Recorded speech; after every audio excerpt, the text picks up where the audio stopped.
So, normally when we hunt for articles to report on here on Technado, we are looking for amazing technological advances. I did push the limits of our rules a little bit for this article, but I thought it was so awesome.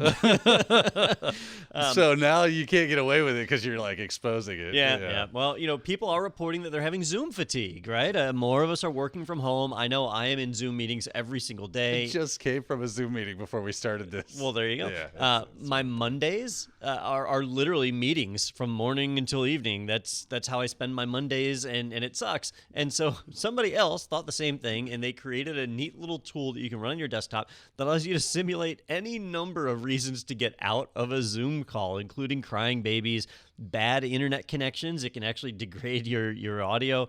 It can create an echo. Oh, I'm sorry, I got to run. There's a tornado. We're being attacked. Yeah. They're finally coming for us. Yeah. The echo one is kind of my favorite. Like, something's wrong with my microphone. It's feeding back. My favorite is the bottom right on this image. Urination. Wait, what is that?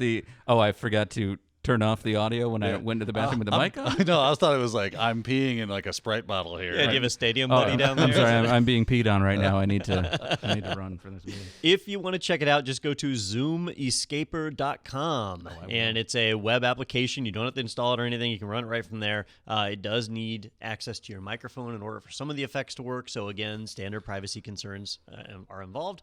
But otherwise, it's pretty neat. So, if I could make a custom one, I would be like accidental amputation. Yeah.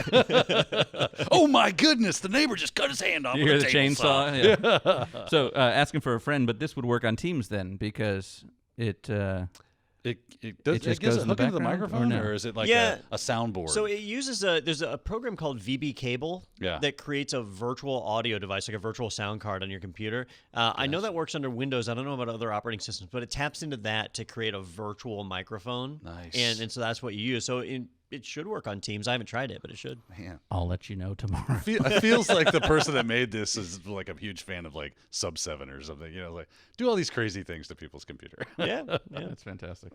If you enjoyed that segment, be sure to check out our entire podcast available in the playlist right here. And you can always subscribe to stay up to date with the latest tech news and other happenings in the IT world.